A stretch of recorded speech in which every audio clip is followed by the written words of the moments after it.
Hey everyone, it's Robin, Artist Island Crafts, and welcome to my studio. This is Advent Day number 10, and I chose this one. Okay, so it's easy to figure out on this one. We don't know exactly what it is, but when I say it feels like a piece of fabric that's been rolled up, you kind of know it's probably a fat quarter that's been rolled up, but let's guess. Maybe it's a new pair of boxer shorts. I don't wear boxer shorts. Maybe it's a tank top. That's great for when you're mowing. Get some sunshine on your shoulders. Just make sure you put on some suntan lotion. I'd say it could be a t-shirt, but this would probably be more like a onesie for a small baby. So, oops, we opened it. Let's see what's inside. So when you know there's a good possibility that you're going to get fabrics, when you both love fabrics and you're quilters and crafters like that, and you sew a lot, I mean, you guys can see how much I sew, you watch my videos, it's really easy to know that your friend's probably going to send you some fabric for whatever holiday it is.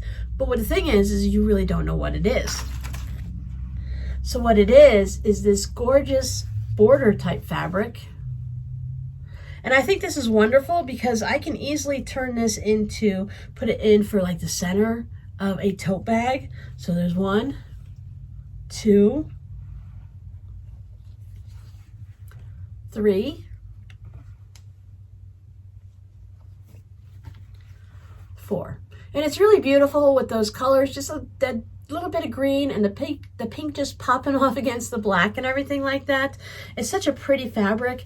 And this one has some like rusty gold colors that are in there. I think this is really great because you can put this somewhere and pull other colors into it and still use it.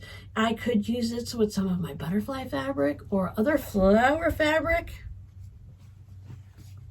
I could drop it.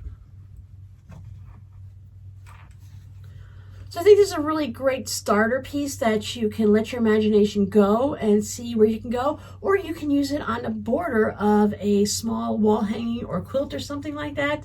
Fussy cut the pieces out and turn them into appliques. There's just so many things you can do with scraps like this. I actually have a container somewhere over there and somewhere over here where I keep border prints. I actually save them separately so that if I want to get a little creative and I want to build on something and grow it into something, I have a nice border print that I can pick from.